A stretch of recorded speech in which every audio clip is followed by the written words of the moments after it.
నమస్కారం వార్తలకు స్వాగతం ముందుగా ముఖ్యాంశాలు మాజీ మంత్రి అంబటి రాంబాబు మీడియా సమావేశం పలు అంశాలపై వివరణ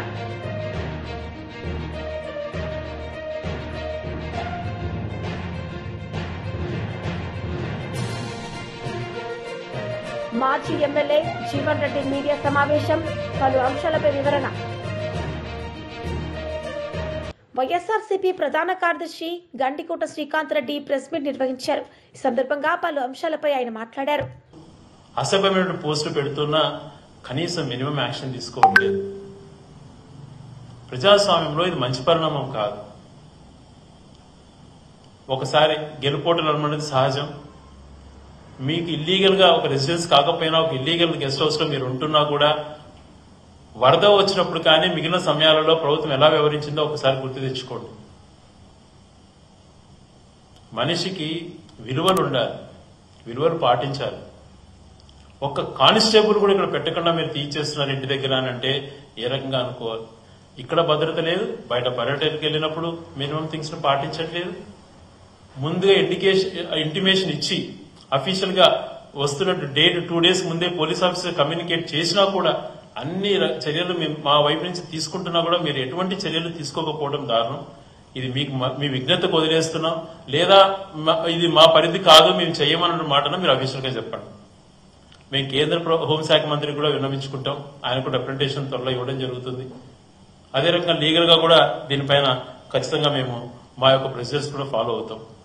మీరు నిజంగా ఈ విషయంలో మీరు వ్యవహరిస్తున్న తీరు చాలా దారుణం అని చెప్పి ఖండిస్తూ, అదే రకంగా నిన్న జగన్మోహన్ రెడ్డి గారు ఒక కార్యకర్తను కోల్పోయి, ఒక ఆత్మీయుని కోల్పోయి, ఒక బడుగు బలహీన వర్గానికి సంబంధించిన వ్యక్తిని పార్టీ నాయకుడిగా అండగా నిలబడినందుకు ఆ రాష్ట్ర వ్యాప్తంగా ఒక భయం క్రియేట్ చేయాలి, మండలానికి ఒకరిని చంపితే కానీ వీళ్ళకు భయం రాదు అన్నటువంటి స్టేట్మెంట్ ఇచ్చిన పరిస్థితులలో నిర్భయంగా ఊరల్లోకొచ్చి తండ్రి కొడుకు పైన దాడి చేసి, కొడుకుపై దాడి చేస్తుంటే ఏమేమి ప్రశ్నించినటువంటి తండ్రిని నిర్దాక్షిణంగా 20 మంది యువకులు అక్కడ స్థానిక నాయకులతో కలిపి దారుణాది దారుణంగా చంపితే ఎంత బాధ ఉంటుంది.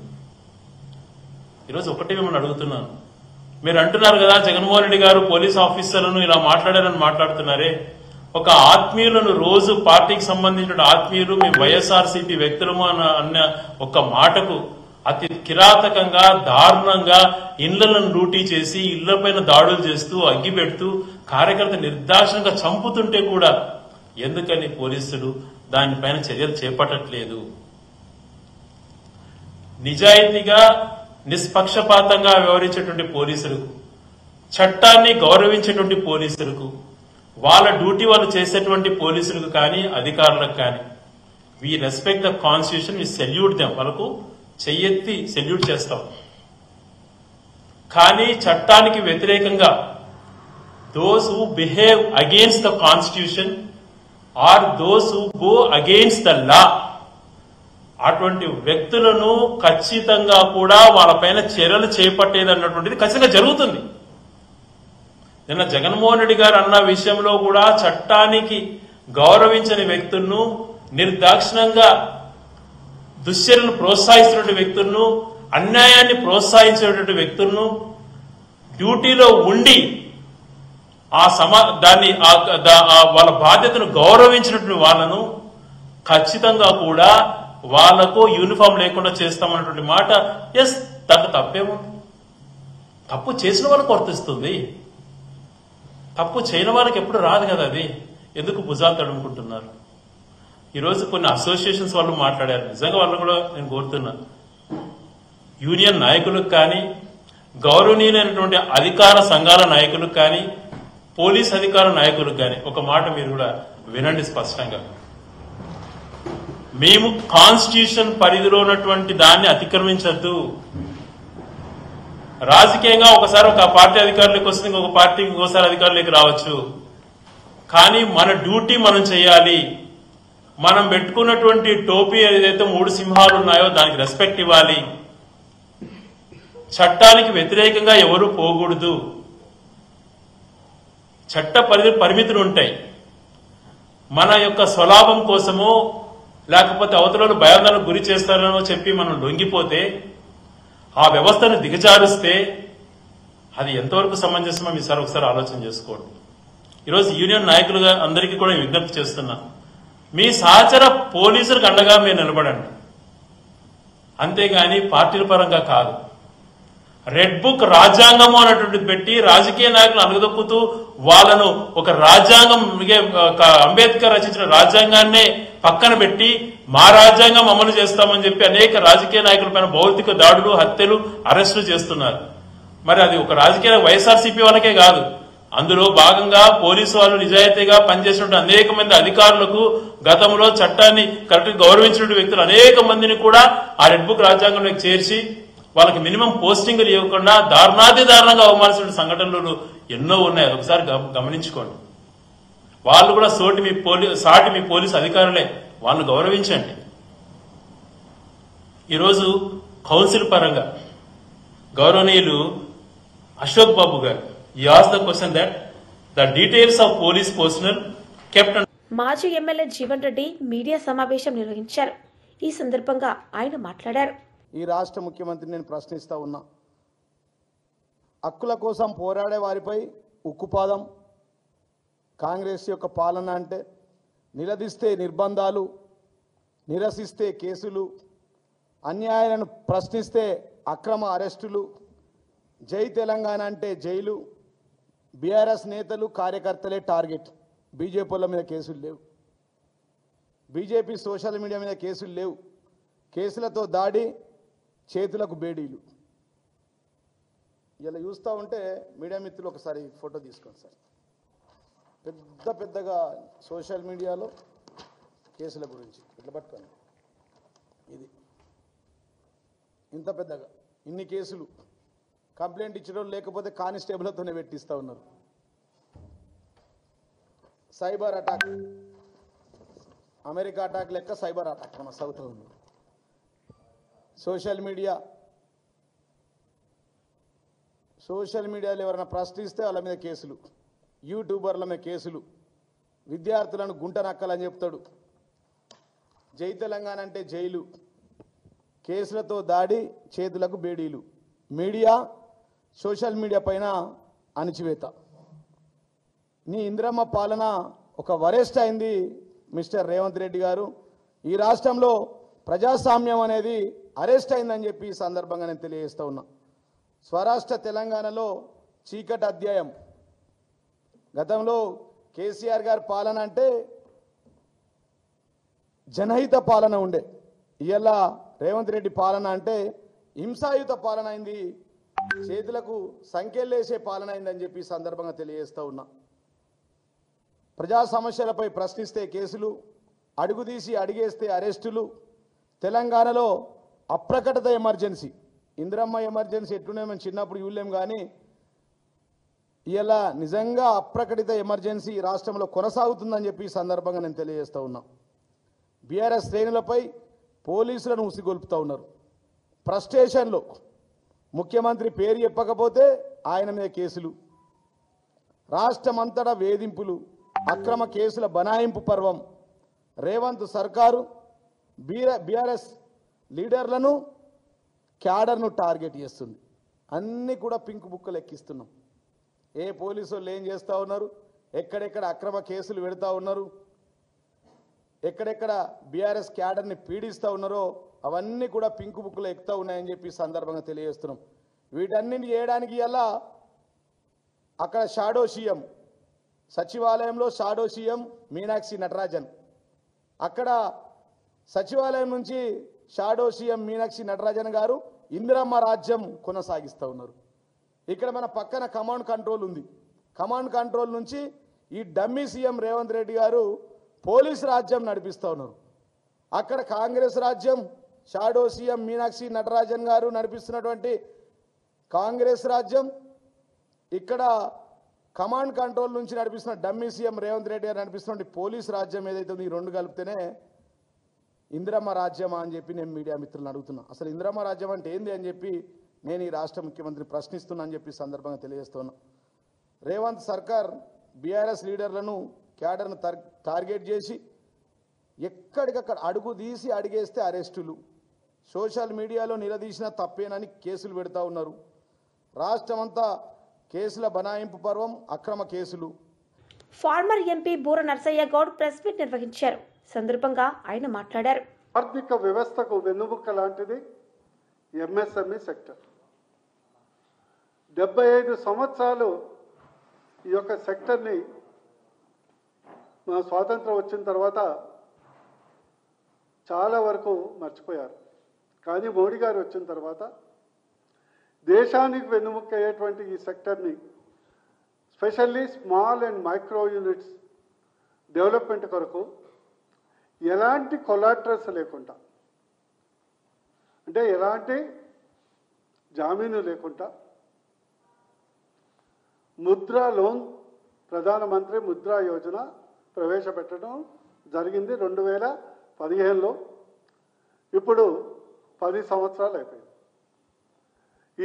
ఈ సందర్భంగా బీజేపీ కార్యకర్తగా మీ ద్వారా దేశ ప్రజలందరికీ గర్వంగా మేము చెప్పదలుచుకున్నాం. ప్రపంచంలో అతిపెద్ద ఎకనామిక్ స్కీమ్ ఇది. ఈరోజు 52 కోట్ల మంది స్మాల్ ఇండస్ట్రియలిస్ట్, అంటే చిన్న పారిశ్రామికవేత్తలకు 32 లక్షల కోట్లు, 32 లక్షల కోట్ల రూపాయలు సిడ్బీ బ్యాంక్ ద్వారా ఈరోజు లోన్స్ ఇవ్వటంతో కోట్లాది కుటుంబాలు, మైక్రో స్మాల్ ఇండస్ట్రియలిస్టులు ఈరోజు తమ కాళ్ళ మీద తాములే నిలబడటమే కాకుండా వాళ్ళు జాబ్ ప్రొవైడర్స్ అయ్యారు. ఉద్యోగాలు కల్పించే స్థాయికి ఎదిగారు. అది మోడీ గారి ముందు చూపు వల్ల సాధ్యమైందని సగర్వంగా మేము చెప్పుకుంటున్నాం. అందులో ముఖ్యంగా చూస్తే ఓబీసీ, ఎస్సీ, ఎస్టీ వర్గాలు మరియు మైనారిటీలు 55% మించి వీళ్ళు లబ్ధి పొందారు ముద్రా లోన్స్. ఇంకో విశేషం ఏంటంటే కాంగ్రెస్ పార్టీ మైనారిటీలను తుష్టీకరణని అయితే మోడీ గారు మైనారిటీలను శక్తీకరణ చేస్తున్నారు. కాంగ్రెస్ పార్టీ 75 సంవత్సరాల నుండి ఓటు బ్యాంకు కొరకు ముస్లిం మరియు మైనారిటీ సామాజిక వర్గాలను తుష్టీకరణ చేస్తే మోడీ గారు శక్తీకరణ చేసి మీరు ఆశ్చర్యపోతారు. మైనారిటీసులు ముద్రా లోన్ వల్ల 22% నుంచి 31% లబ్ధి పొందినటువంటి బెనిఫిషరీలో మైనారిటీలు ఉన్నారంటే బీజేపీ పార్టీ సబ్కా సాత్, సబ్కా వికాస్, సబ్కా ప్రయాస్, సబ్కా విశ్వాస్ అని చెప్పడమే కాదు, అమలు చేస్తుంది అని సగర్వంగా మేము చెప్పుకుంటున్నాం. ఈరోజు చాలామంది మత ఛాందస్త వాళ్ళు మైనారిటీ వర్గంలో ఉన్నటువంటి ఉన్నత వర్గాలు ఆ ప్రజల్ని ఎప్పుడూ పేదరికంలో ఉంచాలని ప్రయత్నం చేస్తుంటే మోడీ గారు ఏకైక లక్ష్యంతో భారతదేశంలో ఉన్నటువంటి ప్రతి పౌరుడు మతాలకు అతీతంగా, కులాలకు అతీతంగా భారతీయుడు ఫస్ట్ అనే ఉద్దేశంతో ఈ యొక్క భారతీయులందరినీ ప్రగతి పదంలో నడిపించడానికి ఇదొక ఉదాహరణ అని సగర్వంగా చెప్పుకుంటున్నాను. ఈరోజు అత్యధికంగా ఇందులో మహిళలు చాలామంది ఇంటి వద్ద ఉండే గృహిణులు, హౌస్ వైఫ్ ఈరోజు ఇండస్ట్రీలు అయ్యారు.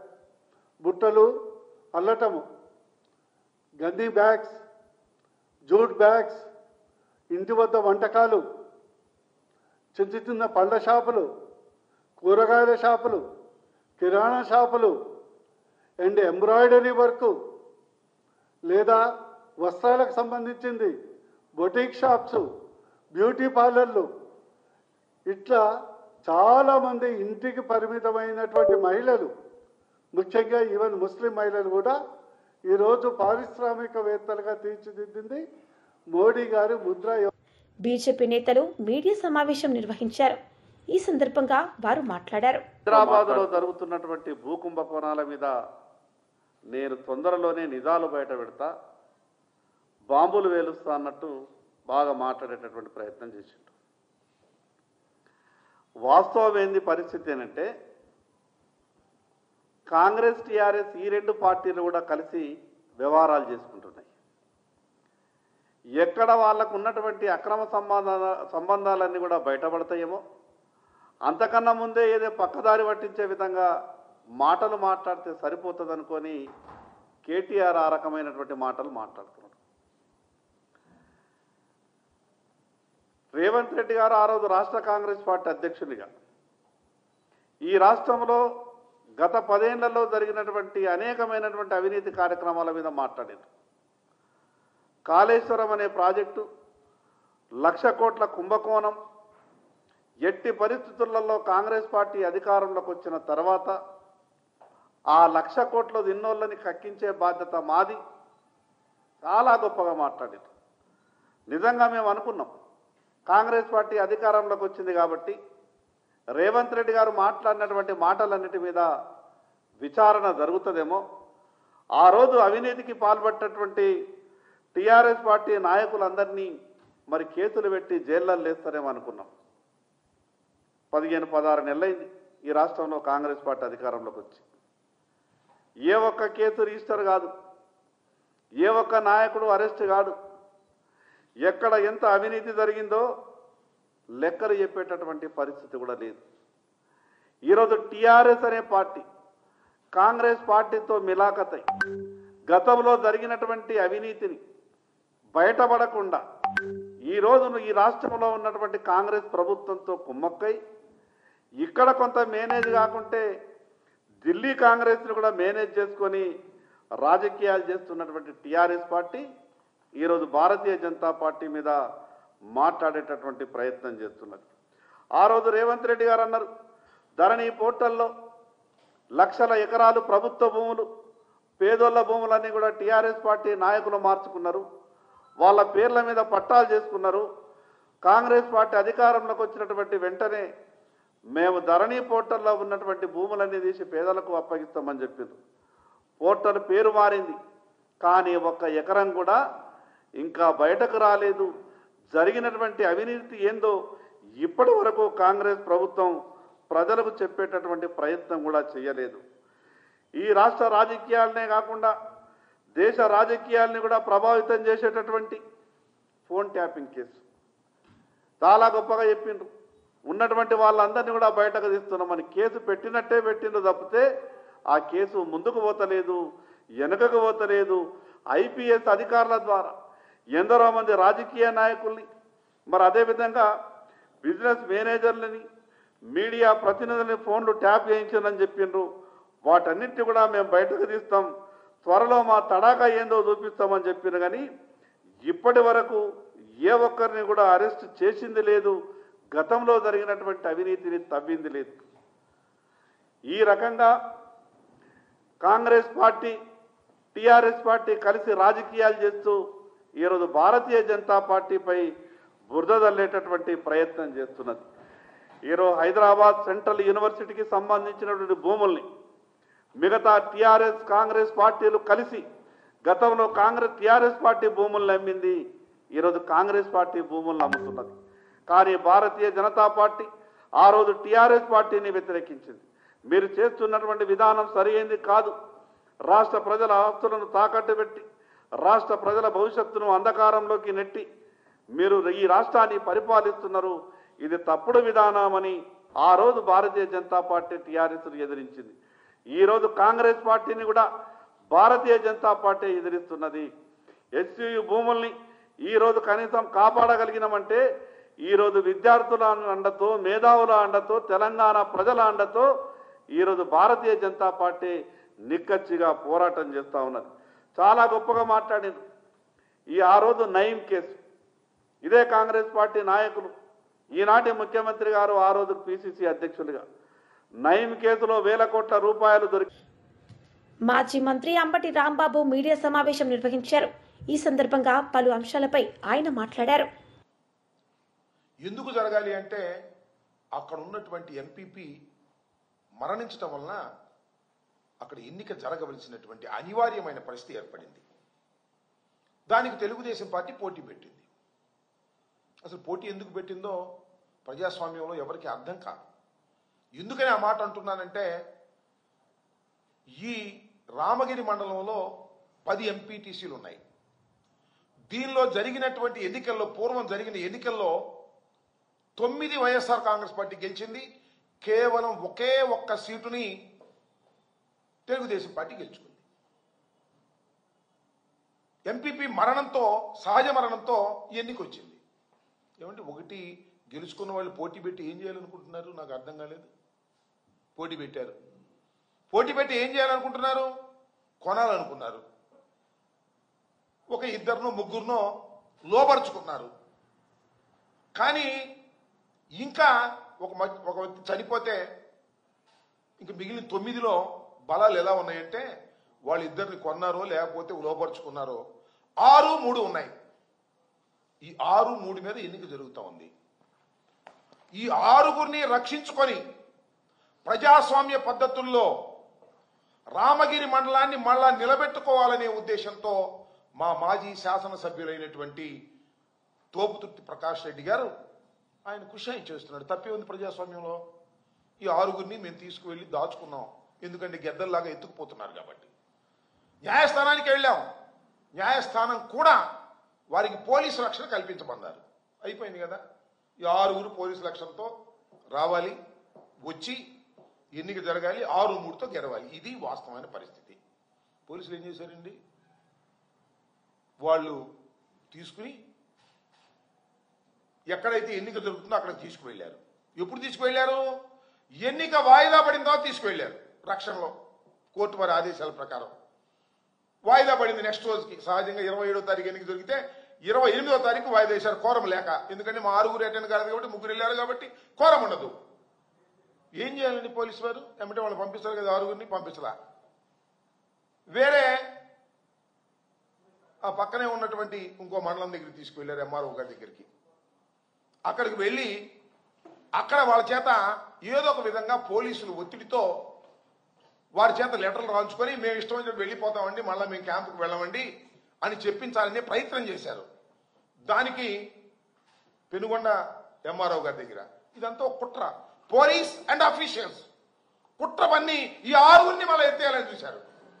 మళ్ళీ మా రాప్తాడు మాజీ శాసనసభ్యుడు ప్రకాష్ రెడ్డి గారు వెళ్ళి వాళ్ళ 6గురిని కూడా తెచ్చుకుని మళ్ళా దాచుకుంటే మళ్ళీ నెక్స్ట్ రోజు మళ్ళీ వాయిదా పడింది. ఇది జరిగినటువంటి పరిస్థితి.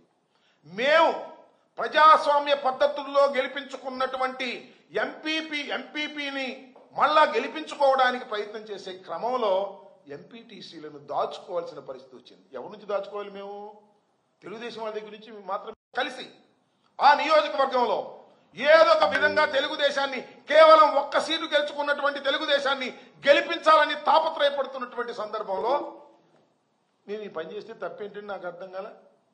వాయిదా పడిన తర్వాత దీనిలో జయచంద్రారెడ్డి గారు ఉన్నాడు ఒక ఆయన పాపం లింగమయ్య గారు ఊరే. ఆ జయచంద్రారెడ్డి సహా కాపాడవలసినటువంటి పోలీసు వ్యవస్థ తెలుగుదేశం వారి కొమ్ము కాస్తున్నప్పుడు, దౌర్జన్యం చేస్తున్నప్పుడు, వారి పక్షాన్ని నిలబడినప్పుడు ఏం చేయాలి నువ్వు? నాకు అర్థం కాలే. అత్తిల్లో కూడా ఇదే పరిస్థితి.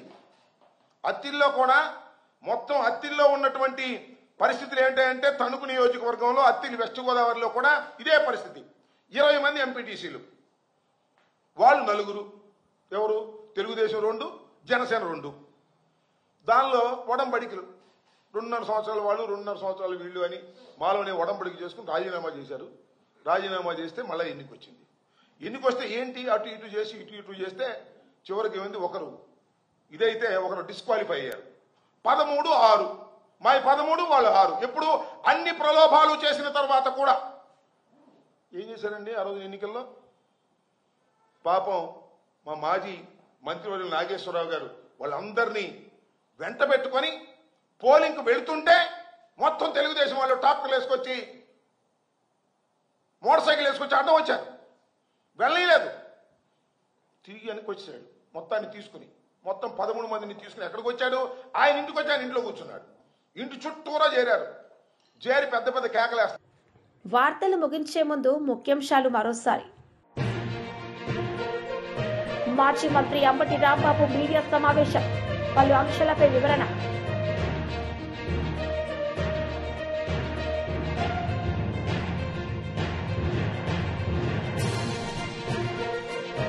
మాజీ ఎమ్మెల్యే జీవన్ రెడ్డి మీడియా సమావేశం, పలు అంశాలపై వివరణ.